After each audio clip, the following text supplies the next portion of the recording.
and we'll put up the atriums and then the ventricles, and then we'll show where the valves are, and then we'll show where the muscle is, then we'll show where the nerves are, and we're just gonna build a heart, okay? And on your test will consist of, I want you to tell me what you know about a heart. So your test will be on what you know, not facts and figures. I don't care about gallons, I don't care about the number and that kind of stuff. That's neat, but I don't want that. It'll be, you draw me the heart, you'll draw it, you'll label it, and you will explain it. So if you put in there that you've got these valves, then you'll explain what they do. You put in there chordae tendineae, you'll explain what chordae tendineae does. That make sense to you? Okay, so that's what your big page is gonna be on. Yep. You want the flow? Want what? You want the flow of blood? You know, I really don't, because it's so simple. You'll know it. You'll just absolutely know it on this. Okay, it'll already be there. It'll already be on the test. You just naturally do That it. is the very first page. What's that? That is the very first page. Isn't that It looks a little bit. It's similar, but it's not.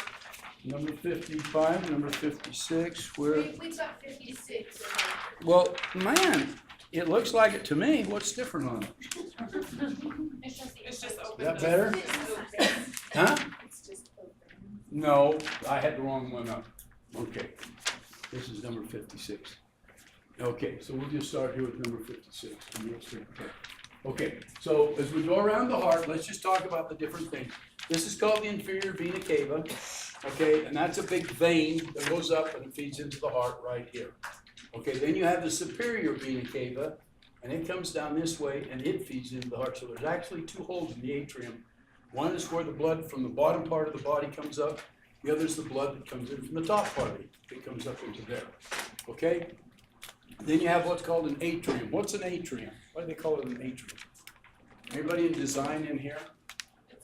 Anybody? Anybody go to in a building where there's an atrium? Yeah. Isn't it like a chamber? Okay, it's a chamber, and what usually happens in the atrium? It's input. That's where people usually first walk into the building, and there will be a reception desk there, an information desk, and you ask things. So it's a gathering place. So an atrium is a big chamber, a gathering place.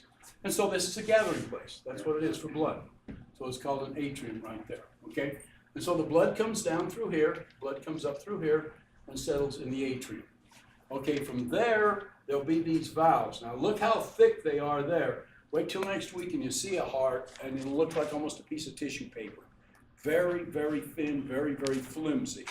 And they're more like trap doors. Now it's only showing two of them here. One here and one here, but there's actually three. That's why it's called a tricuspid valve. Okay, so there actually are three cusps on this valve. And the blood just sits in there, and then when this decides to go squish like that, these open up and the blood comes down to here. And then the blood starts to settle in this space right in here. Okay? It's got all these little holes in it like this. That's called trabeculae. I don't know if they mentioned it here or not. Maybe not. But that's called trabeculae, and the reason for that, if that were nice and smooth, and if your heart were to beat 1 billion times, if this were smooth like this, and this were to beat like this, it were to go like this 1 billion times, what would eventually happen right along here? It'd start to get a crease, then it would start to get weak and so forth. But if it's all wound up like that and it goes like that, it's much stronger. It won't get creases in here because the strengths are in all kinds of different positions. So that's formed that way, so it'll give the heart a little bit more strength. It's called trabeculae. You also get that in bone. If you run a lot, and then you have x-rays taken of your hips, you'll see where the calcium forms trabeculae. Yeah, question? How do you spell that? Oh, I knew that was coming up. T-R-A-B E-C-U-L-A-E, I think. Just a minute, I bet I got it on another one here. And that's just the whole. And that's that pattern, that's what all that looks like, yeah. Chordae tendineae, it'll come up here eventually. Just put T-R-A-B to this point, and then you'll get the rest of it in a minute. Is that your question too, Matt? My question was, is it the holes or it's not the string thing? No, it's not the string things. And it actually looks like cords. It looks just like my fingers right there. Okay. The little hole, see that hole right there? Okay, so Okay, it's that's the little hole. holes then. Yeah, so it's Okay. like that. Okay, and then it's solid back behind. It's got muscle behind it. Okay. That's what that looks like right there. Then these little string things here, they're really cool. They're called chordae tendineae. And how many of you have ever been in a real old-fashioned saloon? Anybody? And what were you doing in there? I was taking pictures. Sure you were. Well, have you ever noticed in the cowboy shows when they walk in, they have this little thing, the little door that you go in, and they flip it open and then they walk by, then it closes back, but it'll open, it'll go both ways. Okay, well, the trap doors would do the same thing. Up here, they would do the same thing. They would open like this, but then as the blood condensed here, you know, as this tightened down and shoved the blood up into here, this trap door would open back up all the way like that, and you get blood going, regurgitating and going back in that direction. So these chordae tendineae stop the blood from doing that. They stop they'll only allow it to close, and then it stops at that point. Does that make sense? So if I were a chordae tendineae, and this door, I'm out here, okay, and you guys are in the atrium, I'm in the ventricle, this opens, the blood comes in, then when this contracts down here, this door is shut. Okay, questions on that? Okay, so it only shut to there, and I will going farther. Does that make sense? That's how the chordae tendineae work. Wrong kind of door. Okay, but anyway, these are called chordae tendineae. And they're really cool because this heart will weigh 10 pounds that you're gonna see next week. And you can reach in on the smallest one of these with your finger, and you can pick that whole heart up and you won't break those. Those are so stinking strong you can't. In the pictures, they don't look like a big deal, but in real life, that's the thing you see easier than anything else is chordae tendineae. They're really, and I don't know why they call them a tendon, because unless the only thing is that this down here that they're attached to is a muscle down in here. These are called muscles. These are muscles down in here, and then they just attach up here to the door on that. And these are called papillary muscles. Okay. Yes. How do you spell that? Papulary. I think papillary. Called papillary muscles. Sorry, what? These little bumps right here, those are papillary muscles. So if this thing contracts really hard, that papillary muscle will contract really hard because it knows it's going to be a big force and it's going to push it. If this is a light contraction, that papillary just has a light contraction because it knows it's not putting a lot of pressure on up there. Okay, and so that's called a chordae tendineae.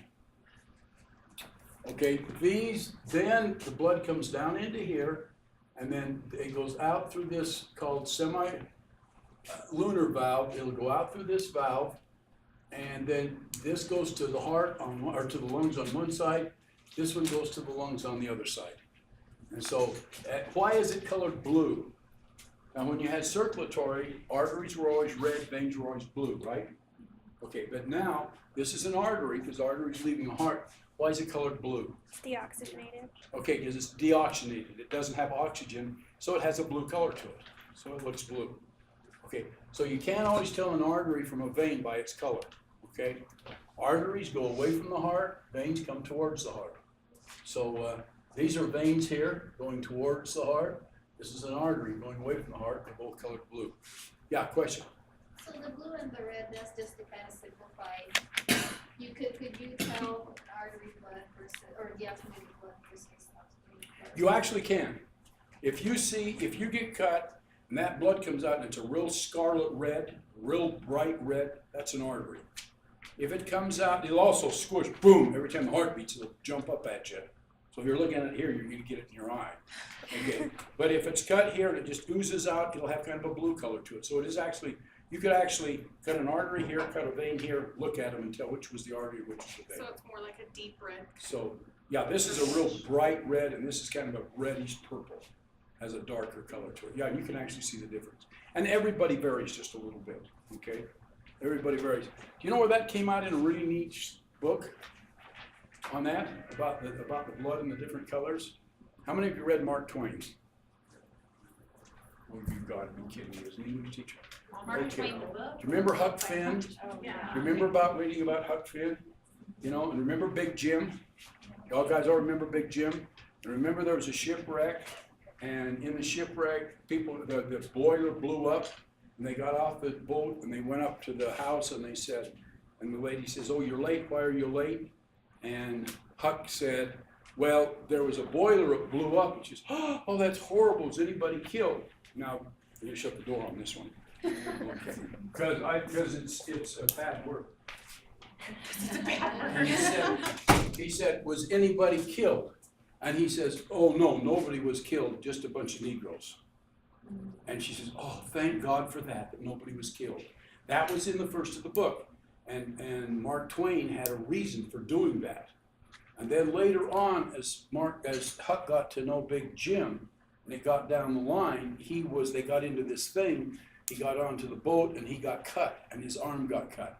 So you remember what Mark Twain said then, through Huck Finn? Huck Finn looked at Jim and he says, wow, you have blood just like I do. And what Mark Twain was saying is, before I understood Big Jim was black, I didn't think of him as being a human like me, but once I got to know him, I went and said, wow, you have blood just like I do. So I think it's kind of a neat thing about blood. So anyway, but what did he cut when he did that? It wasn't that serious, not a big deal. It would have been a vein. You could put a little bit of pressure on it, covered it up. Okay? So that's what's going on there.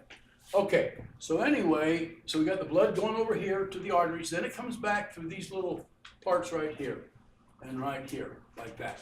And then it comes, both of them, these two come from the lung, they come in and they set up in this atrium, and these two over here come and set up in the atrium too. They're right over in here, you can see them, okay? And when you look at your atrium, you'll see 4 little holes in it right there, like that. Does that make sense? Okay, and so that atrium, and it does the same thing that this atrium did. And then when this contracts, then the blood comes down here and sets up in here, and you've got and then when this contracts, you've got these coming up and closing off. The blood comes up and goes out of here like that. Okay, and that's the aorta. Okay, this one right here will split. The reason this was called the brachiocephaly is this one comes here and it splits like this. And it goes that way. This goes to the shoulder, that's brachial. This goes up into the brain, up into the head, and that's cephalic, okay? And then this one here goes under the subclavian to the shoulder, and this one here goes up into the brain like that. And these are your two, that one right there. And these are your two carotid arteries. So then the blood comes out, and then it comes down the atrium, down the aorta will be down here, and then it just starts going out of the body in all kinds of different places. Okay, and that's the basic parts of the heart. Okay, now you're going to notice the hearts have different names, and when we get into the next part, and you start drawing it, then we'll talk about each of those names. Yeah. Sorry, okay, so you said the brachial, the one goes cephalic, which is to the brain, the brachial goes to the shoulder. The middle one, where does that go? It just goes up to the brain too. To the brain. Yeah, that's your two carotid arteries. Okay, That's the two carotid arteries going up. so the one that breaks off. So these two go up, those go that way. Why does this one split there? Why aren't there 4 of them? I don't know. Okay. Nobody told me. So that one goes to the left shoulder? So one goes to, so if we're standing this way, this one's going to the right shoulder, this one's going to the left shoulder. And it goes into the shoulder and a little bit into the chest and down the arms and so forth. Okay? Yeah. Okay, so this might sound really stupid, but when you're looking at a heart, is it like it goes with the body, right? So like Yeah, so you're looking at it like right here. Yeah, okay. Yeah, I just yeah. want to make sure. So it's just a cut this way. We're just cutting it across that way. Okay? So that's a good question. But see, this would be the right side, so it'd be the right that way. Okay? And then, of course, this is called the apex of the heart down here. And I think we've pretty well covered. You're talking about blood flow. Somebody says, we need to know it. And it's really pretty simple, because if you look at it, the blood comes into the atrium here, comes in here, comes down here to the ventricle, comes out of this trunk, goes to this lung, goes to that lung, comes back into the atrium, comes back into the atrium, goes down to the ventricle, and goes out of the body. So that's really, really pretty simple. Okay. So if you didn't get that, wait till you see what you have to do on the heart. And then if I said, well, you didn't put the blood flow down, you'd say, you better believe it. Look at everything else you got here. So it's really, really simple. Okay, any questions on that one? Yeah. Where does the blood come in from? Okay, it comes in, all the blood down in here, in your legs, in your stomach and so forth, it ends up gathering up, and then it comes right up in here to the inferior vena cava. And that's the only one? Okay, and then everything up in your head and your arms and your shoulder and your chest, they gather up and they come down here through the superior vena cava. Okay, so this brings in all the blood from below the heart. This brings all the blood in from above the heart. Okay, what pumps the blood here into the heart? Remember, two big pumps you got in your body. Somebody said it. Say it again. The gastrocnemius, the calf muscles. Two gastro. When you walk, they pump, shove all the blood up. Every time you move a muscle, the muscle contracts. There's veins in the muscle and it pushes the blood towards the heart. So anything you do, any place you move, yeah. Okay, so I may not be like super smart, but in the car I was telling You're everybody. doing just fine. I know, but when we went over last weekend and I was like telling Well, them, that wasn't you too guys have smart. to- That wasn't too smart. I know. Okay, but anyway. I was like, you guys need to move your legs around, plant your toes. They were Oh, like, so they why? wouldn't get, I'm like, so you don't get like an embolism. Yep. They laughed at me. I was like, Yeah, and what would happen is, if you come down here, let me get my other colors out. Are you getting to the point that certain things have to be certain colors to you yet? Has that happened yet? Yes. Okay, good. It's a good way to remember it. Okay. Of course, go up 7, I don't have the 101. Here we are, you little stinker. Okay, you come down here to the leg, we've got a vein coming up here through the leg, and then on both sides of that vein is your gastrocnemius muscle. Looks like this, looks like that. When you see somebody on a bicycle that's in shape, you see that when they pump the bike right here. And then when that muscle contracts, it shortens and it gets wider, and it pushes on here and on here this way. It pushes, and then that causes the blood, all that blood to come up through the leg, and then the blood in your stomach. When you move your stomach and you do things, that blood moves, all the blood moves as you move, and then it comes up until all eventually gathers up here in the inferior vena cava. Okay? So I have a question. If somebody injures their calf somehow, or if they tear one of the muscles there, does it affect the way the blood It does. pumps? It So does. They just have And they have to do, they have to rely on other muscles to take care of it. So let me throw one more thing up here quickly to answer your question. Good, great questions. Best way for me to teach is you ask questions and I hope we give you the right answers. Okay. What about people that get calf implants? They have what? What kind of implants? Calf implants? Do they have them? Yeah, they do for people that do bodybuilding, but they can't get big enough calves. They go and get calf implants. Are you kidding I'm me? not. I'm not. I know somebody that's gotten them, and I was like, that's the stupidest thing. He walks around, some guy's walking around like a stud and he's got implants. Okay, I shouldn't make fun of it, but I'm in this kind of a mood, so I have to tell you a story about implants. Sorry. I had implants at one time. But what are you laughing at, Erica? Okay, but what happened was everybody in my family went completely bald. I mean, way down bald like that. So I went in and they says, we can give you what's called a scalp reduction. It is one of the stupidest things I've ever done in my life. And so when you see the scars in the back of my head here, that was from a scalp reduction. And what they do is they open it. Are you gonna be okay? I thought you had like brain surgery. Nobody ever asks, because they do. They think, oh, he's had something serious. I shouldn't ask. And so I went in, and so what they do is they cut it open and they pull the scalp away, and then they take breast implants and they put in there, and then they sew it up, and until it heals, give it about 4 weeks or so, and then they pump them up big, and then your head sticks out like this. My brother called me Elephant Man because they're sticking out like this. And I was practicing at the time, so I'd say, why do you always wear a hat? Oh, I just like a hat. It was because they were sticking out so far, I'd wear a hat over the top. And they would stick out there, and it would stretch all of this.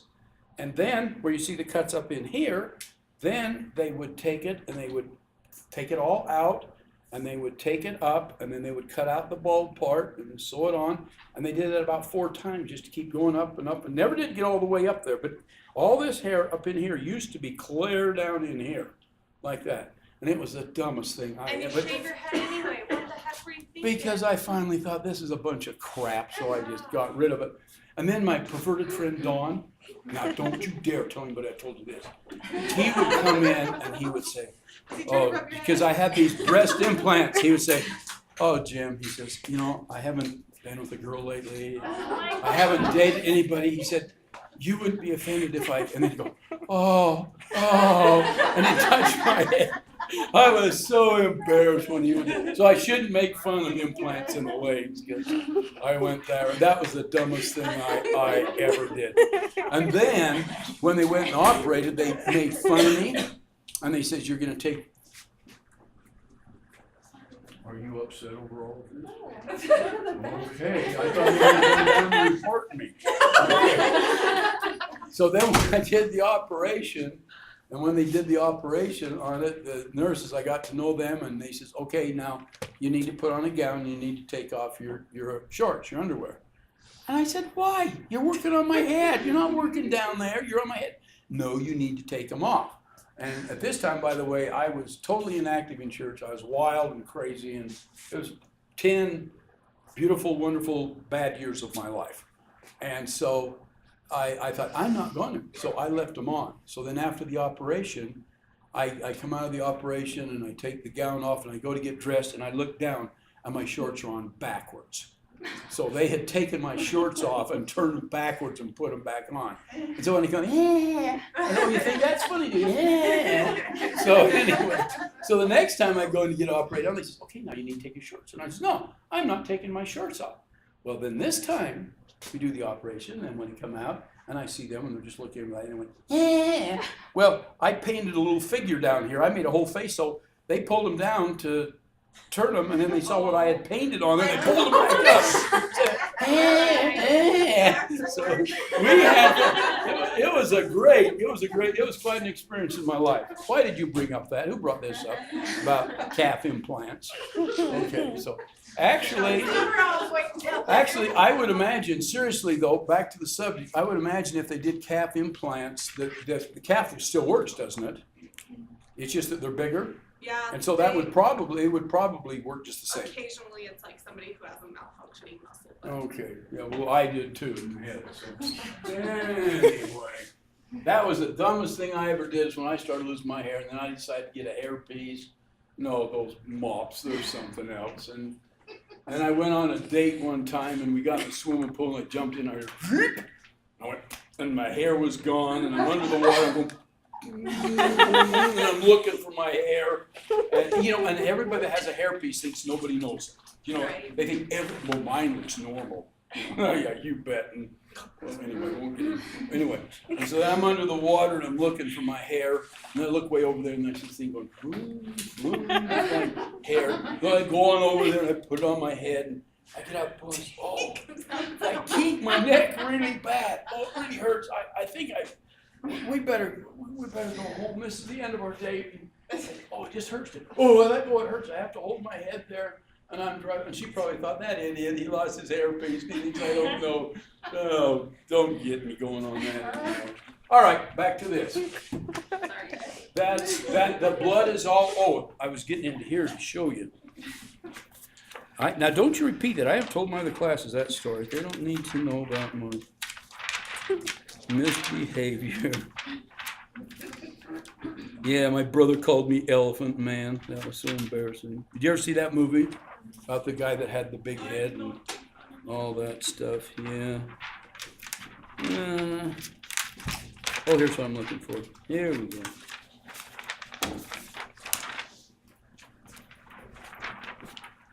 Okay. So back to you're asking about the vena cava. So all of these blood vessels in here, this one right up the middle here, that's where the deep vein thrombosis take place. All of the blue will pump up the body, and eventually get into the inferior vena cava, and that goes into the heart. And everything up in here will work itself upward with gravity and with arm motions. And have you ever been in a position where you've had your arms down and they all get swollen up? Okay, and all you do is lift your arms up like that, and you get the blood to come down. So all of that will come down, come back in here into the superior vena cava. Does that answer your question on that one? Who asked the question? How does the blood get there? I didn't ask it, I was just wondering if something was damaged, if it was. No, before that, somebody says, how does the blood get to the inferior vena cava? You asked us if we knew. Oh, you asked the question. Okay. So anyway, that's what's taking place there on that. Okay, turn to your next page.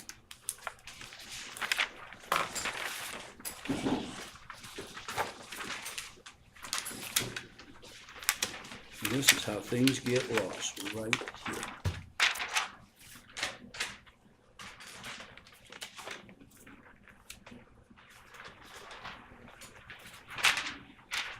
Is that number 57? Yeah. Okay. Okay. And again, this is just talking about how the blood. This is really kind of an oversimplified thing. It's just showing that the blood comes into the atrium, down into here, and then into the lungs. Same thing's going on here. It's just showing you that the blood's coming back into the atrium, back down in here, and out of the aorta. And what this is telling you here, this one's kind of an interesting and kind of an important one here. What this is telling you here and here is when the atrium contracts on this side, the right atrium, the left atrium contracts at the same time. So the blood comes down into both of them at the same time. It doesn't go 1, 2, 3, 4. It goes 1 to here, 2 to here, and then 3 out of the system. So that one contracts and that one contracts, and the blood comes down at the same time. And then over here, this one contracts, and the blood goes out at the same time. Does that make sense? So that's what's taking place on that. That's all that's trying to show you there, what's taking place there. So what it's saying here is this blood comes into here and into here. This blood is coming in to here and here. And then as this blood comes down here, this blood comes down here. And then as this contracts, this blood goes out here, this blood goes out that way. So that's all that's saying. That's what that one's all about. Okay, turn to the next one.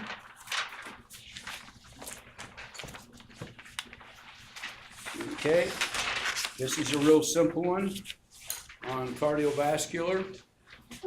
And all it's saying is it's just following the blood pattern here, and all it's saying is the blood is coming in from the inferior vena cava, the superior vena cava, it's coming into the atrium, then it's going into the ventricle, then it's leaving the ventricle, and it's going into the lungs, okay? And so here it's going into the lungs, and it's picking up oxygen, so it's kicking out the CO2, and it's going into both lungs at the same time. It kicks the CO2 out, it picks the oxygen up, it comes back into the atrium, back down to the ventricle, comes out of the system. Then as it comes out of the system, and this isn't drawn right because it's just got one ear instead of all three. And it comes out of the system, and then here it goes up into the head and into the arms, and then it goes through the capillary system, and then it comes back down into here and starts all over again.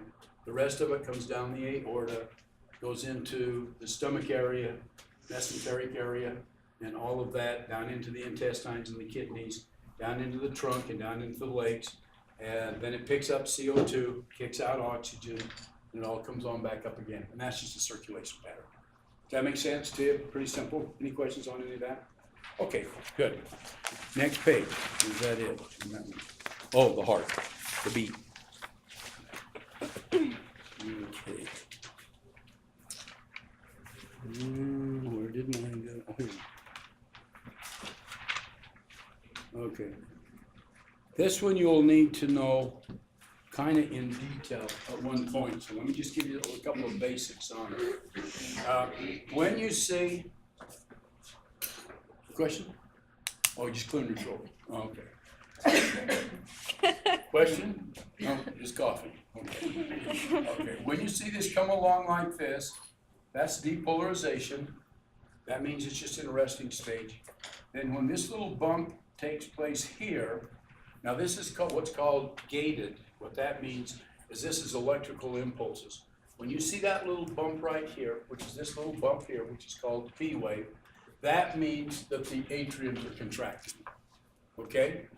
And then when you come down here, and it spikes up, comes back down, and then comes back to your normal level here. When this spikes up here, this is where the ventricles are contracting. So As the atrium contracts, you get this jump here. As the ventricles contract, you get this jump here, okay?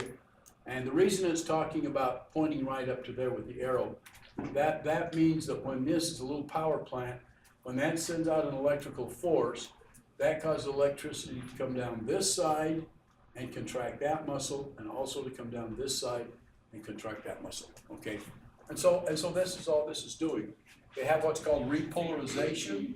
It takes place right here, and you have repolarization that takes place right here. Now, when this copy first came out, and I've used it for years because I like it, when it first came out, it said that it was atrial and ventricular repolarization.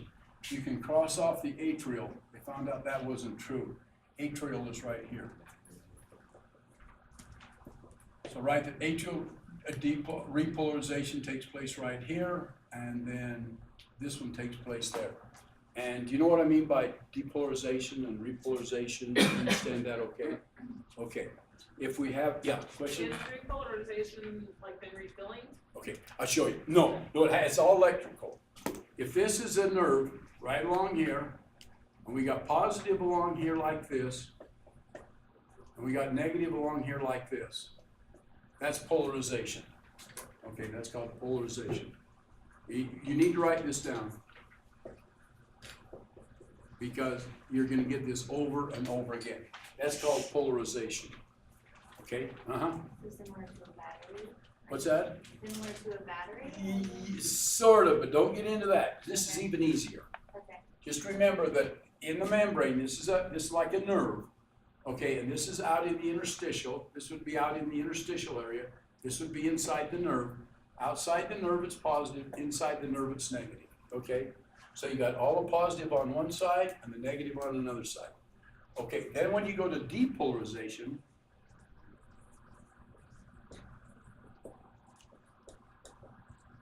like that, then what happens is the positives go down here and the negatives go up there. The positives go down there and the negatives go up there, like that. Does that make sense? So it's depolarizing. They're changing positions.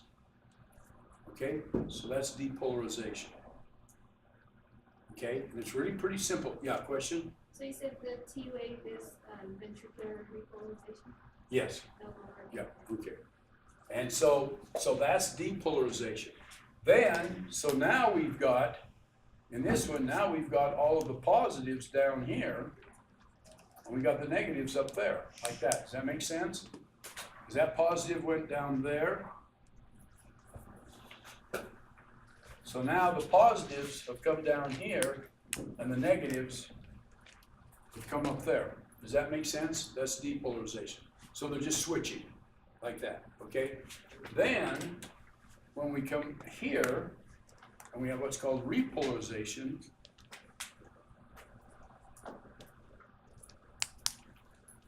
that means now that the positive is going to go back up where it was before, and the negative is going to go back down where it was before. The positive goes back up, the negative goes back down, and that's called repolarization. So let me make it super simple. I know, it's the easy way to do it. Why do they go from negative to positive? Oh, that to cause, because these are electrolytes, and it's a way for the electricity to travel through. Okay. So that's polarization. Okay, y'all see that? Okay. That's depolarization. Okay. That's repolarization. Polarization, then it goes the opposite way. It's depolarized, and it goes back to where it started from. It's repolarized. Okay. This is you like him, then you don't like him and break up with him, then you get back together again. You're polarized here, you get a divorce, you're depolarized, you decide the kid from Mississippi's okay, you're back to repolarization again, okay? That's what's going on. Simple? Okay, and it really is, the concept is really that simple. It gets a little more complicated, but that's what's going on there. So this is what's taking place here. By the way, when you have an EKG, sometimes it's called, instead of an ECG, it's called an EKG. What's the reason for the difference? We mentioned that before, don't you? Some of you have mentioned it to me before, you guys know. Okay, if you are in Germany, you spell cardio for heart, you spell it with a K. If you're in England, you spell it with a C. England and Germany hate each other. So England says, we're gonna say ECG, Germany says, we're gonna say EKG. We started with EKG to begin with, and England changed to ECG, but it's the same thing, just a different way of spelling the word. It is the same thing, mechanically, it all works the same, there's no Yeah. difference. If they say, I'm gonna give you an EKG and you an ECG, you're getting the same thing. Okay, just the way you spell cardio. Yep. Okay, so that drop down that you have circled and says atrial, is that atrial repolarization? or Yes, what is yes, that? yeah, that's atrial, good, that's atrial repolarization.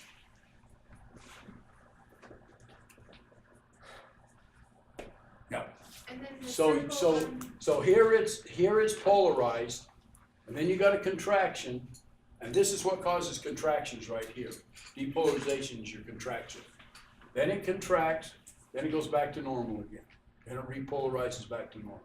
Okay, so then what's the circle on top of the other little bump? That one, Yeah, the one that you were. this one is ventricular repolarization. Okay, right there. And when you read these, if the spikes or the humps are big and the spikes are big, it doesn't mean anything. We went over to, they had the one at the hospital over at the Intermountain. Have they done their heart thing? Was it last week or is it this week coming up? If you hear about it and you go to it, you can get a free EKG. And they'll also read it for you and tell you what it means. My wife and I went in to do it, and I did mine, and it looked just like this. And she did hers, and it went like this, and then it spiked way up like this.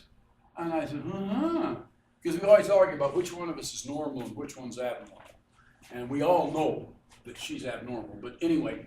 And so I said, look at yours. Mine is like, here, look how big your dad. Why was hers bigger than mine? Does anybody know? Anybody work with EKGs? It was. It's more a stronger ventricular contraction. No, that's what I was afraid they were gonna say. Oh.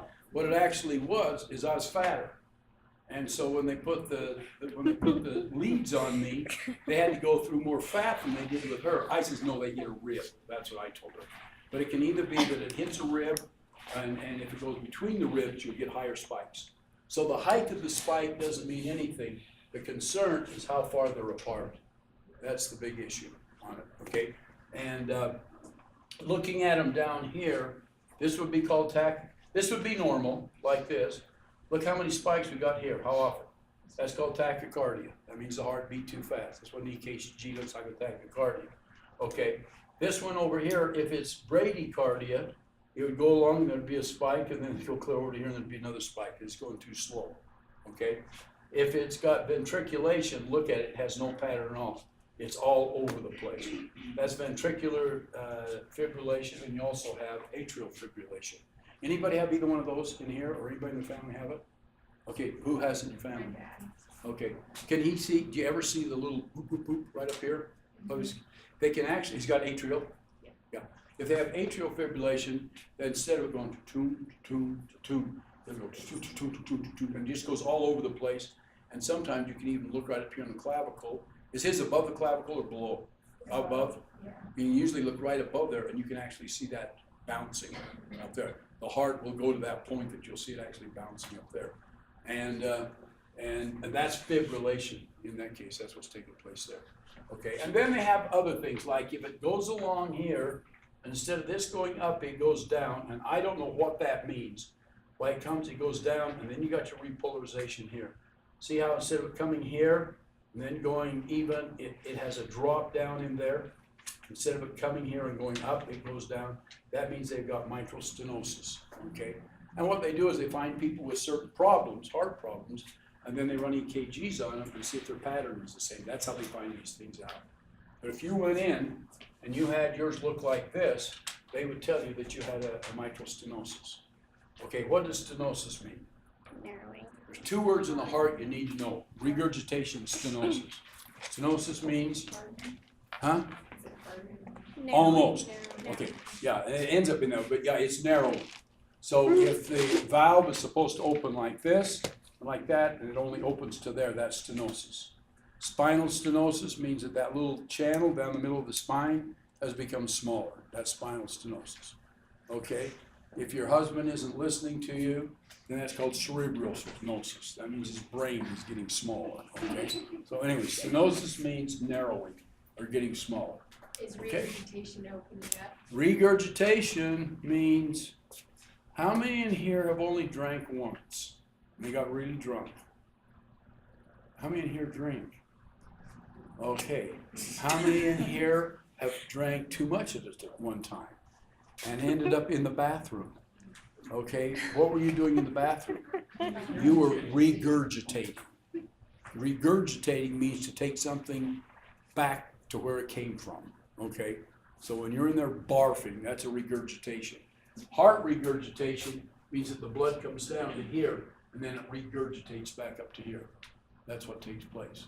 And when they put the stethoscope on you, and you'll hear it go ba-bum. It should go ba-boom, ba-boom, or lub-dub, lub-dub, lub-dub. And if you hear a lub-dub swish, lub-dub, lub-dub, that little swish noise is the blood regurgitating back up to the atrium. Yeah. So is that bad? Yeah, that's bad. How bad? Okay, it depends on how, do you have that? No. Okay. That just doesn't sound good. Oh, it doesn't. It doesn't. Yeah, it depends on how much is regurgitating back. Because what you want to do is you want to have the equal amount of volume in each one. And if you've got blood in here, it comes down here and then it squirts back up to here. This is going to get too full, and then it's going to go back. It's going to come down back down the inferior vena cava. It's going to do some pooling and stuff like that. So yeah, it depends on how much it is on that. Yeah. Okay. Can you say the names of the spots of the heart for the regurgitating instead of pointing? Sorry. If I can do what? If you can say the names of what you're pointing at for the regurgitating, where it goes. Oh, okay. Regurgitation. If it's in the ventricle and it goes back up to the atrium, Thank you. that would be regurgitation. Okay. Yeah. So does that mean the valve actually opens either way? That means that means I that thought these the little valve is chordae just- tendinase, What was that? the chordae tendinase right here, Uh-huh, when that valve is supposed to come back and close like that, yeah, it's not holding them and it's coming back a little too far and okay, it's leaking through. Or the valve has a problem and it comes down there and then it doesn't close properly because it's been eaten in here or something. okay. Okay, women and men about 10 or 15 years ago lost a ton of weight because they went in on something called what? Fen-phen. Okay, and the reason they took them off of fen-phen is because they says it was affecting the valves. It was eating the valves, so instead of the valves closing like this, the valves were closing like that because it was eating the valves and causing regurgitation. And also the valves weren't opening up all the way, it was causing stenosis. So they thought the fen-phen caused stenosis and regurgitation. If anybody wants to do some research on that, they took about 3 or 4 years later and they took a study of people that were the same age with the same problems that the people that they studied on fen-phen had, and they came up with the same results. So people thought, well, fen-phen should come back again, but it never did. So it's kind of an interesting that. Huh? Yeah, you get a part, but you don't get the old fen-phen. You just don't. Yeah. You know, people would go on that and they'd go all day long and say, I'm just not hungry, I'm eating today. Well, do you want something to eat now? No, I'm not hungry. I'm just not hungry, so it's not quite as powerful as that was. Yeah. What's a murmur? Okay, what is a murmur? Does anybody know? Like, Anybody know when you hear a murmur? but I just- Okay, it's regurgitation. Really? It's a regurgitation. And little kids have murmurs, but then their heart develops a little bit more, their valves develop, and it goes away. So when you were asking the question, well, how serious is that? If it's just a little tiny murmur, it's not a big deal. If it's a big murmur, it is. But a murmur is a valve problem, and you're getting regurgitation. Yeah. So with that, like, if it is harmful, like long-term, like what would that cause? Okay. Oh man, it could cause congestive heart failure. It could cause this muscle not to work right. it could cause not the right amount of volume in the blood. It just throws everything off. And so in order for this to work just right, you wanna have the equal amount of blood in each one, and you don't want anything to go back. If you got something going back, then it's just not gonna function, it's just not gonna function properly. It'll still function, but the person could have some heart problems, the person could have a weak heart, the person could get tired, stuff like that. So then you should be concerned with like. Yeah, if you got a murmur teenager at still your has a age, murmur. if you got a murmur at your age, yeah.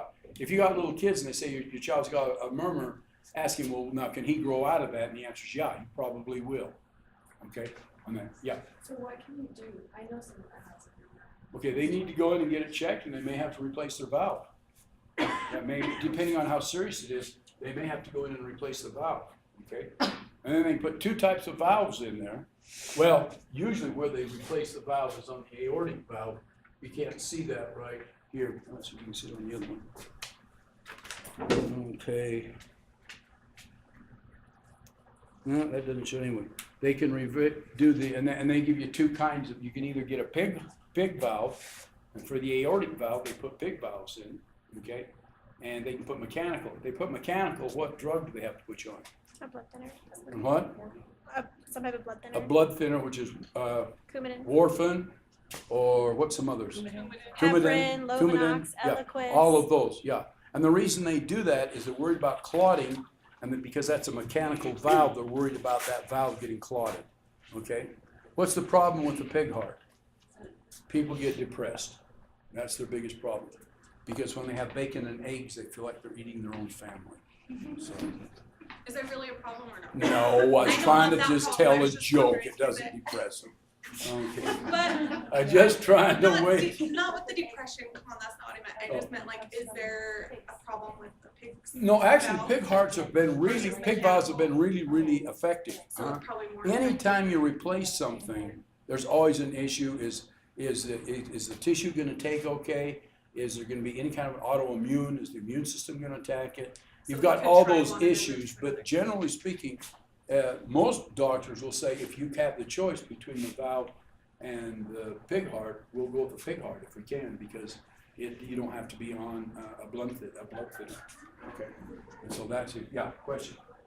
So when they do a heart transplant and they're cutting those veins and arteries and nerves, Not, how do they do it? they just cut them, pull the sucker out and sew them back up. So back I up. mean, yeah, it's much more, yeah, I mean, if I- a cardiologist ordered me to say that, he'd shoot me. You're gonna say, well, just take the bullet out, it's that simple, I guess. So they get those veins from the same person they're getting the Yeah, heart from? yeah, well, yeah, they would come in and they would cut the inferior vena cava, superior vena cava, and those that are feeding in, they would cut now with the sympathetic and parasympathetic, they would cut those and then they would reattach them, and then the Schwann cells would bring them back together again, and yeah, that's what takes place. So yeah, they can literally do that. It's Do they- amazing that they can do that, yeah. Is that where, because obviously if you cut those off, they won't be able to live, is that where bypass comes in? Is that where what? So they have to put them on bypass when they do Yeah, that? and they'll be on a bypass Because you machine, can't just yeah. cut them off and. Yeah, and the bypass machines are amazing too. If you ever get a chance to see one, how they hook up all the bypass thing to take place. And then they slow everything way down and they cool the person and they do a lot of stuff so the heart's not under as little stress as they can put it under. But yeah, it's an amazing operation. And they come in and they crack the sternum and open it up and go in that way. So yeah, if you ever get a chance to get on YouTube or ever get into a hospital and see it. And by the way, as nurses, if you get to know a doctor fairly well, how many of you work with doctors in here? Most doctors feel like, I have worked my tail off. I put in 10 or 15 hours a day. I've got 20 years of education behind me. And I would love to show people what I do. I would love to. And most doctors, if you say, when I was practicing, and whenever I had an athlete get injured and had to have any kind of surgery, I would say to the doctor, do you mind if I come and watch the surgery? I'd like to see the surgery on what's happened to this young man. And I think I only got turned down once out of maybe 75 times. He just turned me down one time, and he says, no, I'd just rather not have you in. The rest of them said, yeah, I'd love to have you in. The only problem is, if you go in, they'll say, okay, put this hand here, and put this hand here and don't move your hands. You can't itch your nose, you can't scratch anything, you don't move, you stay there. They don't want you around. Even though you got gloves and everything on, and you're starting to move and your back starts to hurt. And it's not an easy 2 or 3 hours, but it's amazing. You know, in fact, as nurses, if you get a chance to go and see these things, it'll change your whole perspective. You agree with me? Those that have been and seen them, it just changes your perspective on what you see. So, okay, we need to take a break. Oh, we should have taken a break. Let's take a break, and then when you come back, then we're going to draw. Now I've given you this on the heart, and now we're going to draw it, and you're going to draw it with me, and then it'll help you. Then you'll have a pretty good understanding. Okay, take a break now. Yogi Bear. You guys remember Yogi Bear? Yeah. Nah, boo-boo. Inch by inch, it says inch. Yard by yard, it gets hard. Yeah, that's Yogi. Wow, wasn't that impressive? Okay, let's move on. Okay, let's do the atriums first. So you're gonna have an atrium here. Like this. And I put them wiggly because when you see your heart, and I'll say, okay, tell me where the atrium is, you may not be able to find the atrium. You'll have to, and so you'll put your hand inside the ventricle, and you'll shove your fingers up through there, and then this thing will kind of open up, and that's the atrium. And they call it a dog ear sometimes, because it hangs down, it looks like a little dog's ear. Okay, so that's why I put it that way. But when you go to the ventricle, that ventricle will open up just like that. It'll be nice and big and firm and so forth. And so we have another atrium over here. And I have another ventricle here. Leave a space in between the ventricles, guys. You got to put a muscle in there. And those should all be relatively about the same size. Okay? They're all about the same size. Okay? This is the right atrium. This is the right ventricle. This is the left atrium. And this is the left ventricle. Okay, and right in here, and by the way, right behind me, because I'll do something and then I'll erase something. So, right in there, just kind of watch what I do, and then make sure I didn't do it wrong, and then do it. Okay, and this is where these valves, this is the atrium, this is the ventricle. So one of the names of this valve is called the AV valve. And they could have left it like that simple, but they didn't. But it will have a flap come down here like this, and a flap come down here like this, and another flap come down here like that. So there's actually 3 flaps in there. It's kind of hard to draw, but it's 3 flaps will come together. Okay? And then this has 3 flaps. This has 2 flaps. It just has 2 flaps like that. That other one has 3, like that. And what's that called? And this one's called an AV valve too. A stands for atrium, V stands for ventricular. So you have a right AV valve and a left AV valve. Now you're going to end up finding out that this one has 3 names, this one has 2 names, this one's going to have a couple of names, this one's going to have a couple of names. And then you've got another valve right here. Okay, it's going to open up like this.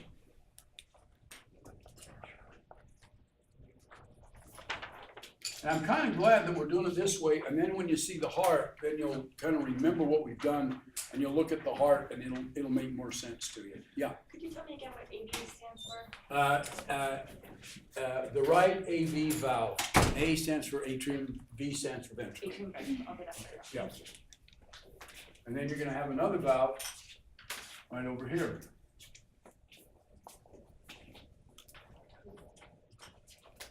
Is it just above, or are they pretty much right across from each other? You know what? I'm glad you said that. Because I always draw it this way so I can get them in, but they're actually straight across from each other. Okay. Great question. I'm glad you said that. I'll try to make them up a little bit higher if I can. So this one we'll put here, like that, and this one we'll put here, like that. Yeah. Because they have what's called the skeletal. And when you get into the heart and you find out there'll be a part of it, it'll be as hard as a bone, because the thing will look like this. it'll come around like this, and then it'll have all of your valves. It'll have a valve here, and a valve here, and a valve here, and a valve here. And this feels like this is cartilage. And this is hard in here, so they are right straight across. Good. Oh, so all 4 of them just line up? Yep, they just kind of line up like that, okay? Okay. So that just have that part right there like that, and then we'll start. Hey Doc, what are those thingies called in between the two ventricles? These two things Uh-huh. here, these are valves, but I'll give you the names in a minute. Oh. We're not ready to get to them quite yet. Okay, so we have the inferior vena cava coming up right into here. That's called the inferior vena cava.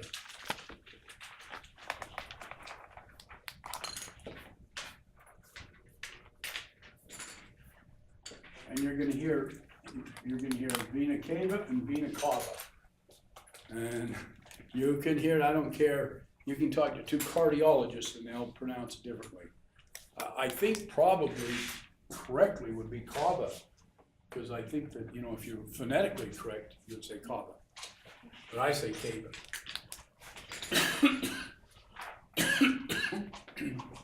And then right up here, you have another big valve, a big vein coming in, and this is called the inferior. And superior. Isn't that the Yep, superior? it's superior, sorry about that. Superior vena cava.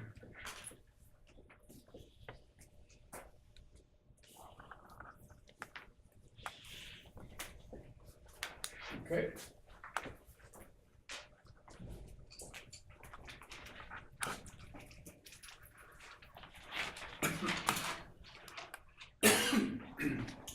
And blood will come into here, and it'll come down in here, and it'll just pool in this area here, like that.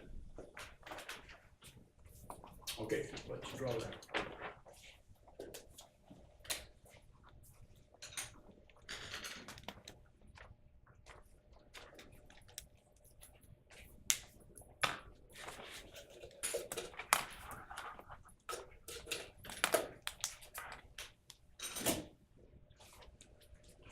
How high does it pool?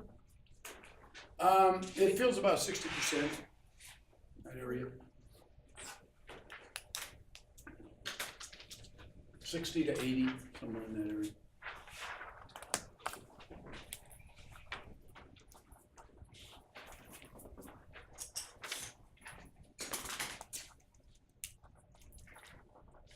Okay, and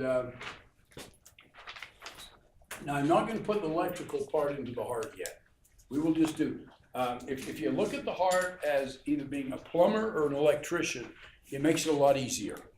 So we're just going to talk about the plumbing part of the heart right now, and then we'll come back and talk about the electrical part. Okay, so that comes into there. Then inside here, you've got what's called specialized tissue. Like this. This is all called specialized tissue, because when we talked about muscle, yeah, and this is what's fun on the test, is you know right where you're at, somebody's at on the test, because you hear them doing the dot, dot, dot, dot, dot, dot, dot. So this is all called specialized tissue. Watch and see when you take your test, you'll know who's where. Okay. That is really specialized. Okay. And the reason that's called specialized tissue, it's muscle, but it's a cell, and when it gets an electrical impulse to it, it will contract. Okay? Now listen to that again. This is called specialized tissue, and when there's a little place where when it gets an electrical stimulation in here, it will contract. It doesn't have nerves, it doesn't have neural receptors, it doesn't have neurotransmitters, it doesn't have receptors, so they just call it specialized tissue.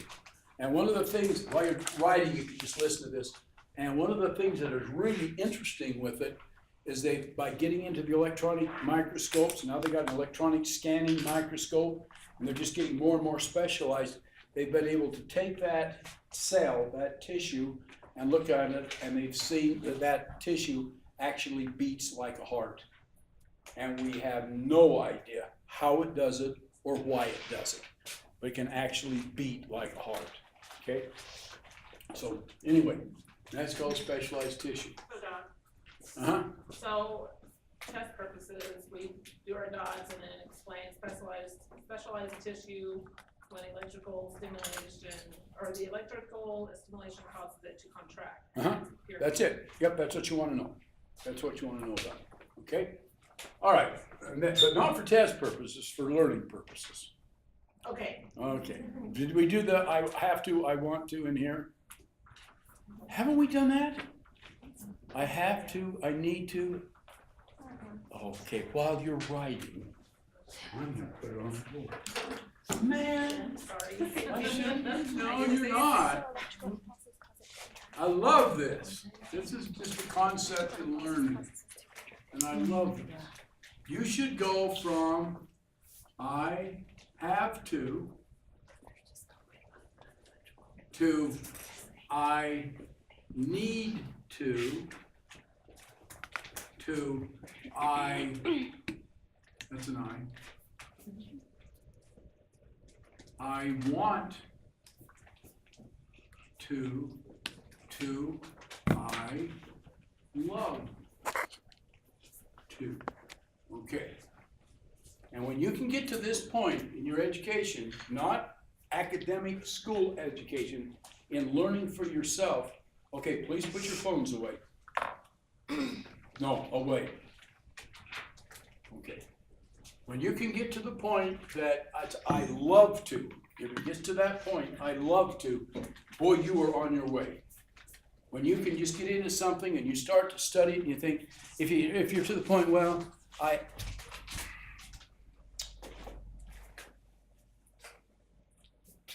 when you can get to the point that I have to go to class, I have to read this, I have to take it, you're at the bottom of the rung, you're down here. Then you can get to the point to say, well, I need to, because I use the word want. When I get to my profession, when I'm doing what I want, what I'm trying to accomplish, I need to know these things. These are things that I need to know. And then when you go to the point, I want to. I really want to learn this stuff. I really want to know my profession. I really want to understand, if you're in cardiology, how the heart works. I really want to do it. And then you get to the point, man, I love to. I just absolutely love this. It's taken me a lot of years to get to that point in some things, but I've had situations, and I'm sure a lot of you have too, where I'll get into something on the computer at night, and it will be like 9 o'clock, and I'll start looking at something. And have you ever done that, where you're reading something and then a word comes up you don't know? So you go up and hit that one because you're not sure what that term means, and then you start to read about that and it mentions 2 more words you don't know. So you do both of those, and then you just keep going and going. And I've done that where it'll be 9 o'clock at night, I'll start, and the next thing I'll look over the clock and it's 4 o'clock in the morning. And I've gone 7 hours and had no idea. I thought I'd gone maybe 45 minutes, just because I got so involved in it. You find people that are successful in this world, and they absolutely love what they're doing. That their wives or their husbands say to them, like, how do I pull you away? How do I get you to quit doing these things? And that you just can't get them away from it. And did you ever see the show with Neil Diamond? Anybody? It was called The Jazz Man. And she thought that and it's a true story, Neil Diamond's a true story about him. And his wife thought that he was cheating on her. And so she went to his best friend. This is a true story. And she said, I think Neil Diamond is cheating on me. And he was performing, and she said, no, you don't need to worry about him cheating on you. Your competition is how much he loves to sing. That's your competition. It has nothing to do with other women or other people. That's where his real love is. That's the love you have to compete with. That was a man that says, I just absolutely love to. So think about that. Think about where you're at, not even in school, but in a lot of other things. Do you get to the point, and if you start finding yourself say, I have to do this, or I need to do it, you should be, most of you, I think right now in this room, are here because you said, you know what, I want to go back to school. I want to get a degree. I think most of us are usually in this area here.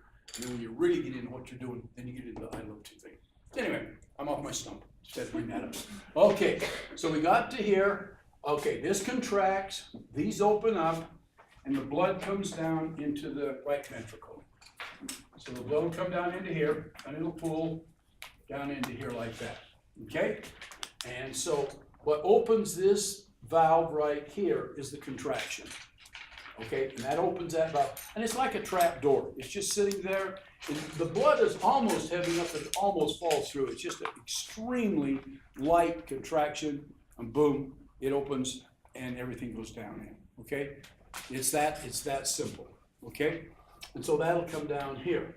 Okay, now the blood pools down in here. Now right here, you have another blood vessel. This is called the pulmonary trunk. And it comes up here and goes that way. And it comes up here. And it goes this way. And these go to where? The lungs. The lungs. So, is it it's connected to that valve on the And side and there? this valve right here, it looks like that, and your valve is right here like this. There's the valve in it right there, okay? And when you see that valve, it's really white, it's really shiny, it almost looks like cartilage, and it'll be together, and then you can take your thumb or your finger and you can push through it. And then when you pull your hand back out, it'll close back on its own. But it's really cool. You'll get to see that. It's really neat. Okay, and that's called the pulmonary trunk. This bottom part is called I'll just put PUL, but that's the pulmonary trunk. And then these are called pulmonary veins.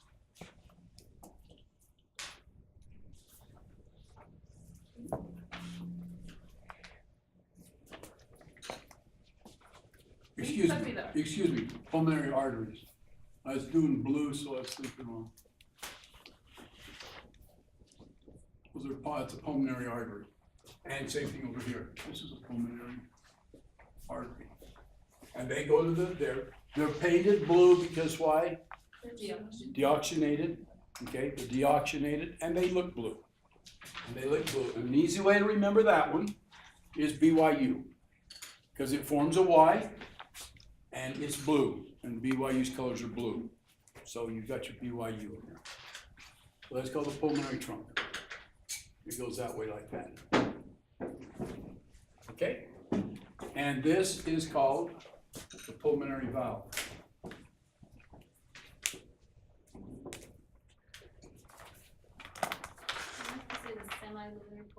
I'll get away from that for just a minute. Okay. Yeah, it is. That's its second name. But we'll get to that one, Fisha. We'll get to that one when we cover both of these because these are both semilunar. So we'll do that in a minute. But yeah, it has another name too. Don't worry about the semilunar yet. We'll get to that in a minute. Okay. So then the blood does this. Now notice what happens here. When this contracts, now watch this. When this contracts, this opens this valve up, but then it closes this valve. You see that? Okay? So this valve here, I'll just do two parts. It's down like this, and then when this contracts below me, it swings these up here and locks. If it goes too far, it regurgitates on through. Okay? And so that's why you've got attached to these right here. You've got attached to right here, like this, and this one right here, and this one back here. You've got attached what's called chordae tendineae. And I always spell that wrong, so let me get it for you. C-O-R-D-A-E. And, okay, it's C-O-R-D-A-E. And then tenda, like a tendon, T-E-N-D-I-N-E-A-E. And it's on the first page of your handout for the spelling. Those are called chordae tendineae. What do they do? What's that? What do those do? What they do? They stop this from, when they're hanging, the bloods come down, the trap doors are just hanging down there like that. Then when this contracts, the blood comes out here and it rushes up there. And the blood shuts those doors back and closes them. And then the chordate tendonae stop them from going too far and opening back up again. Like the saloon doors, they don't allow them to go all the way. Okay, and then on these, we've got muscles on each one of these. And I think they're spelled papillary. I think it's P-A-P-I-L-L-A-R-Y, I think. Okay, it's called a papillary muscle. I think there's two L's in it. And so those are called papillary muscles. And when this thing contracts, those things contract and tighten these down, so they make them nice and tighten down so they won't go too far. Okay? That's called a papillary muscle. Right there. The green is a papillary muscle? Yep, yep. So, These right here, these are papillary muscles right here. So we just anchor the formation. And they are anchored into the muscle in the heart. They just anchor down on the muscle in the heart. And they're just little bumps that stick up all over the place and they're really shiny. They're very, very hard and they're really, really shiny. And yeah, question? so they're all over in the heart, not just below the chordate tendonae? No, they're only in the chordate tendonae. Okay. They're at Papillary, the bottom. their whole purpose is to attach to chordate tendonae so that when this contracts, they will know how hard to tighten down so this thing won't swing on up through. That's their whole purpose. That's what the papillary, they're not all over in the heart, just with the chordate tendonae.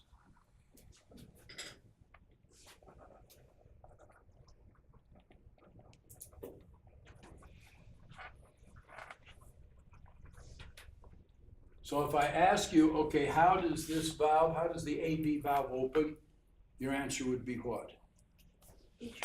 The atrium contraction. How does the valve close? Ventricular contraction, pushing the blood up against it too. So the blood opens it and the blood closes it in both cases. So you get a little bit of drip back here, but not much. Okay. Now, if it doesn't close it completely, you'll hear that little fizz noise, that little swish noise, and that's a murmur. So whoever's asking about a murmur, that's where the murmur takes place. Can you hear what this is? When that valve doesn't close completely, that's the noise you're hearing. What's that? I was just asking if you could hear what the stethoscope. Uh-huh. Yeah, you can hear it with the stethoscope. Yep. Is it in both sides, or is it just in the right ventricle? No, we're gonna do the same thing when we get over here. It's almost the No, I won't same jump thing. ahead. Yeah, it's gonna, we'll go through it quickly over here because it's basically the same as on this side. Okay, so now the blood has gone up through there, it's gone to the heart, or to the lungs. Now, when it comes back, it'll come back like this. It goes back in here a ways, and then right there, it dumps into here. And this one comes over here. And the reason I do it this way with the dumping is because when you look at the atrium, you can see those little holes where it was. Okay, and then there'll be two more little holes over here because we've got this one coming from this lung, coming here, going behind, and coming here. Okay, and these are called pulmonary veins.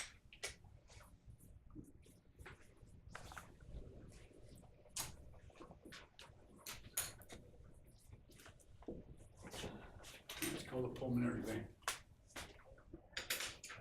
Into there, and it'll come in here, and now, like over there, it'll fill the blood up in here, like it did over there. Yeah. Are they right across from each other as well? Uh-huh.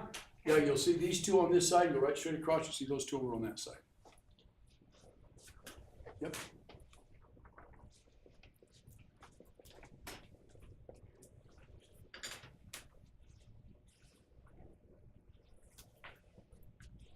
Now, Joe, you guys don't know Kendall, do you? You guys were in class this morning.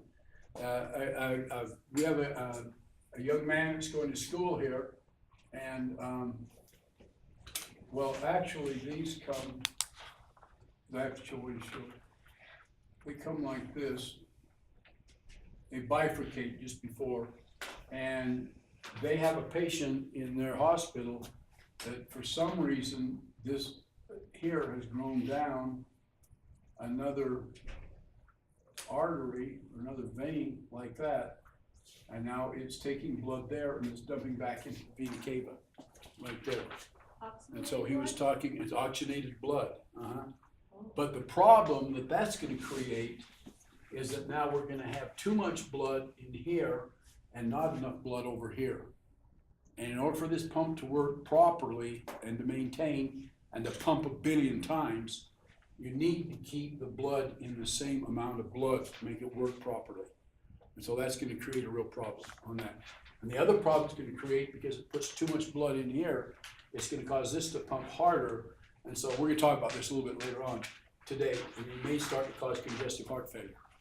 So what they're doing is they measured and found out that this has more pressure in it, increased pressure, and these are, well, let's take these back like that one too. Okay, and these are the normal, the right where they're supposed to be. And so they don't know if they cut this off, if maybe this valve, this one here is too small, and that's why the pressure's increased, and that's why it's done this little thing here. And they're afraid that if they cut it off, then it may create what you call a atrial dissection, which means that you get so much pressure in the blood vessel, it'll actually split and dissect. So anyway, so that was just all kinds of things like that take place, stuff like that. It's pretty cool. Okay, yeah. Sorry, I missed this. Don't draw this on yours though. Don't put that in. I was just telling you. Yeah. I missed this step. Well, I didn't write it down. What opens the valve Okay. on the left side? The atrial contraction, that contracts, pushes the blood down through the Okay. trapdoor. Okay. And then when this one contracts, it pushes the blood up and shuts the trapdoor. So if the door's like this, okay, watch this.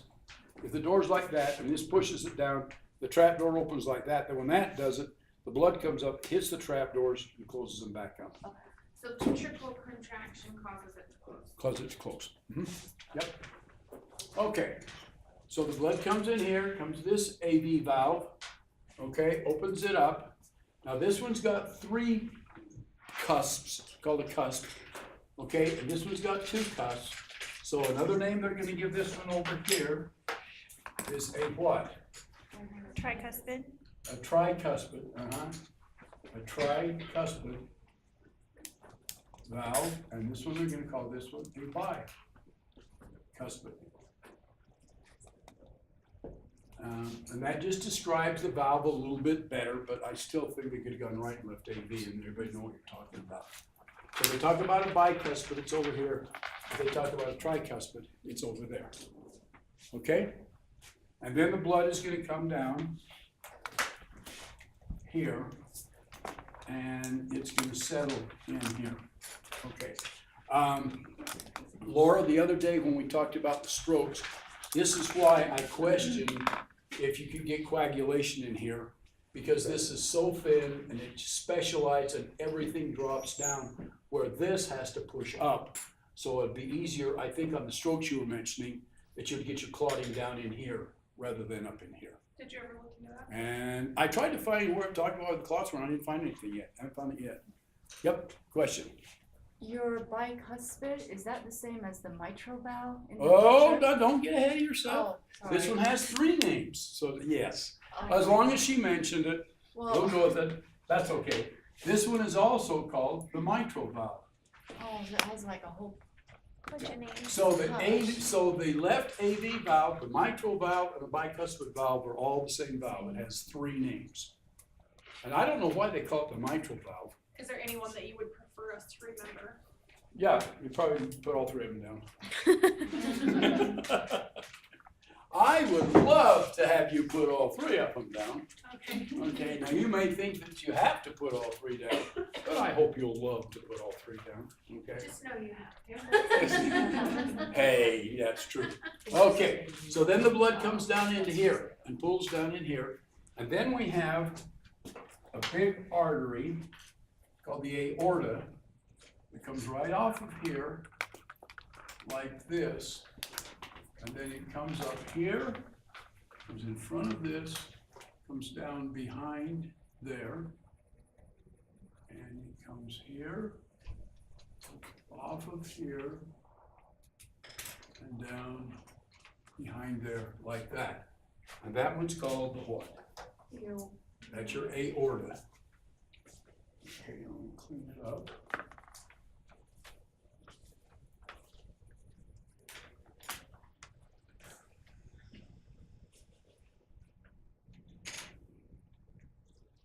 Okay, and it's got oxygenated blood in it, so that's why it's red.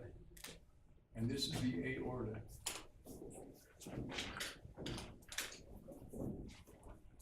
It's called the aorta. Does it need to be bigger than any of the other ones? It's huge. Okay, So, and this is called the aortic valve. What was that? I was just saying for drawing purposes, do we need to have it bigger? Yeah, you should probably. It's a little bit bigger. Actually, these are about the same size. In fact, actually, I think this one's a little bit bigger than that one is. These four are huge. This one, this one, this one, that one. When you do your hearts next week, you'll be able to find those in a hurry. They're really big. Yeah. So does the aorta go into the left atrium, or is it going behind it? No, it's In your actually. picture, see how it's looping up? Uh-huh. Is it going into the ventricle up there at the top, or is it going behind it? It goes behind it. Okay, that's my Okay. question. Okay. Yeah. It actually goes in front of it, but it's not outside the heart, but it's there. Okay. An easy way to remember these two is this one. The vein forms a Y and it's blue, and the red one forms a U for Utah and it's red. So you can go like this if you want to, okay? And then back to your question on that, this valve is also, when they look at this valve, what does it look like? What does this valve look like right here? What are these lunars? A lunar means a cusp or a lunar, and what does it look like? Very wide V. Okay. Okay, it looks like this. And then it goes like this. And it goes like this. And that looks like a half of a moon. And so it's called a semi-lunar. Okay? And they both look the same way. So this is a semi-lunar.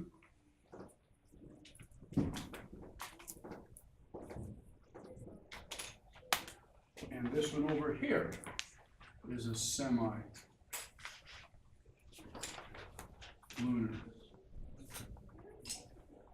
Okay, so you got two semi-lunars. So if they say it's a semi-lunar valve, you either know it's the aortic valve or it's a pulmonary valve. I don't know. And semi-lunar, these say they have cusps, which are really thin, and then these are really thick, but they have the shape of two little half moons. So that's why they call them or the shape of a moon, that way. So they call them semi-lunar. That's where they get their names from. Okay, and then the blood just goes up there and down, and then it comes behind the heart, and it comes down here like this. And then up here, we talked about this already, this one comes out this way, like this, and it divides, and this one goes up to the brain, this one goes to the shoulder, this one right here goes up to the brain, and this one goes over here to the shoulder, to the arms, like that. And that one goes up, and that one goes up, like that, okay? And notice, by the way, that what the heart takes care of first. What's the first thing it feeds, everything, is your head, is your brain. You know, it comes in here, it gets its oxygen, it comes back. Okay, right here, the blood is ready to go. It's got everything in it needs. Boom, it pumps, goes up there, and the first place it goes to is to your brain, okay? It's set up that way on purpose. You'll also notice that you'll see a little tiny, you may and you may not, you'll see it in your books, you may see it in your dissection. You're gonna see a little tiny cord right here. like that. Does anybody know what that cord is? Anybody recognize it? I can't think of the name of it right now. It's got a name, and I can't think of the name. Does anybody know the name of it? Anybody? Can you show me? Okay. show it again? What this is in the fetal stage, the blood didn't have to go to The umbilical cord. no, it's not umbilical. It works like one though. But, no, I was just saying it goes through the umbilical cord, that's how. Yeah, well, the blood goes through the umbilical cord and then it attaches clear down in here. And it already has all of the blood. If you did the fetal, everything would be red because it's all got oxygenated blood from the mother. Okay, but when it gets up to here, it will get some blood coming up in this way to the lungs. And so there's a little tiny valve or a little tiny artery that runs from here up to here. So the blood will come into here, and if it gets a lot of pressure on it, it just goes to the aorta and it'll go out. And then when the baby's born, that thing will just close down and it'll look like a little cord. It just looks like a little tiny cord there. But in the fetal, the blood would go up there because it didn't need to have blood going down into the lungs because it can't get any oxygen in the lungs. Now you gotta realize this. In the lung, you've got the blood that we're doing up there. You've got this bloodstream coming in here, like this, capillary system. You got a capillary system here, coming out, and then you've got the blood going back to the lungs, or back to the heart. You all understand that part, right? Okay, and that's called the pulmonary. You don't need to write this down. This is called the pulmonary circulatory system. But then you have another system up here, and I'll draw it this way. It goes like this, and goes like this.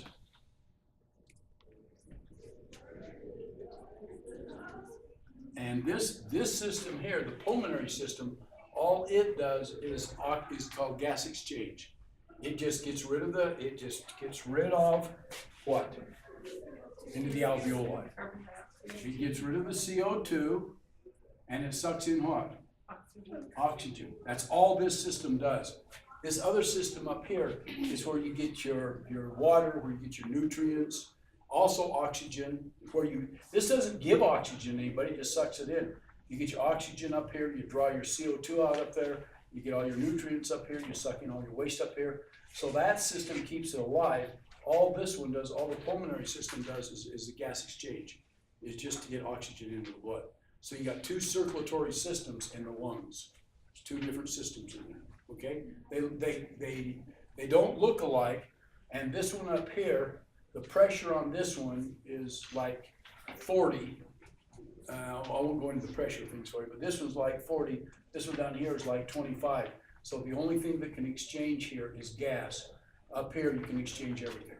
So you have two different systems up in the lungs on that point here. But when you didn't need, so you had a circulatory system, after you come off the aorta here, and then when you come out here, now watch where I'm at, you come off the aorta, when you come out here, on this one right here, that will end up being this one right here coming to the lungs. That's that system. So this will go to the head, the arms, and to the lungs, and it'll feed them, and it'll take up all their waste. This system will go to the lungs, and it'll get rid of the CO2 and get oxygen. So you have two entirely different circulatory systems in the lungs. Pretty cool. Okay, so that is pretty well the plumbing part. Do you have any questions on any of that? Yeah. What's the name of the lower part where the aorta's cutting out? This down here? Yeah. That's part of the aorta. Right, what's it called? The aorta. Can I take a picture? Oh, it's called the descending aorta, but yeah. Can I take a picture of it? Sure. Can you erase the unnecessary connections you made for the story? So we can take a picture? Yeah. Sorry. Well, we'll put that on there. That'll be impressive. I'll give you No. extra. I messed Go up to there. the left. No, What's that for? the pulmonary Oh, vein. that thing over here. Branch. Oh, yeah, I the was like, no, don't erase that. candles thing. Yeah. Yeah. Yeah, that's not on there. Anything else I got on there that should be on there? Oh, one of the things I left off, because I got going too fast. What's missing on this side over here? The muscles and the, Yeah, you got your chordate tendinase coming off here, and you got your papillary muscle. You're kind of excited to see a heart? Yeah. And I'll show you, I'll tell you, you'll be able to see all these things too. Now, when we do the hearts, by the way, you can't go into a heart like this. You can't go into, look at it, look at it, kind of like you got to do with the eyes. The eyes were pretty simple. You get into the heart, you get your hand, you shove up in there, you shove your finger through things, and you'll say to me, well, is that the aorta? Or is that the aorta, or is that the inferior vena cava? And when you get to that, please put your phone away again. You'll need to go. I'm just trying to look at the board, the picture I took from the board. Oh, okay, that's all right then. Okay, you'll get in there and you'll say, okay, I can see two big valves, two big things coming out. Okay, and you look at the outside and you're not sure if it is. You're not sure if you're looking at the aorta coming out, because see, they'll cut that thing off right there, and they'll cut it off right there, and you'll say, well, am I talking about the pulmonary, or am I talking about the aorta, or am I talking about the superior vena cava? Because you won't be able to tell which one of those three are from the outside. But then when you get your hand in there, and get into the atrium, and you shove your finger up there, and your finger comes out right there, then you know which one you got. So you're gonna get pretty gory with it. You really put your hands up in there. It's not bloody, but it's a little bit rougher, yeah. Okay, I have two questions. So the aorta under the ventricle is called was it lower? descending. Oh, you can just put aorta as far as I'm concerned, but people refer to it as the descending aorta. Okay. You can put descending, okay? And then the pulmonary veins, they're bringing blood in, right? Yep. Okay. They're coming this way. They're going in that direction. Yep, and this one over here, the blood's coming in right over here. It goes behind the heart, it comes in right there. And the pulmonary veins, they do start out as like a solid vein and then they branch out into two. Yeah, they come out of here as one. They come out of, well, they actually come out up here. They come out here as one, and then they'll branch into two like that. That's a little more accurate that way. Draw it like that. Okay. So there is no specialized tissue in the ventricles, only in the No, atriums. no, not in the ventricles. Okay, let's take a break, and then we'll come back and we'll do the electrical part and any other questions you have on the plumbing part. Okay? And is it, yeah, it is. No, let's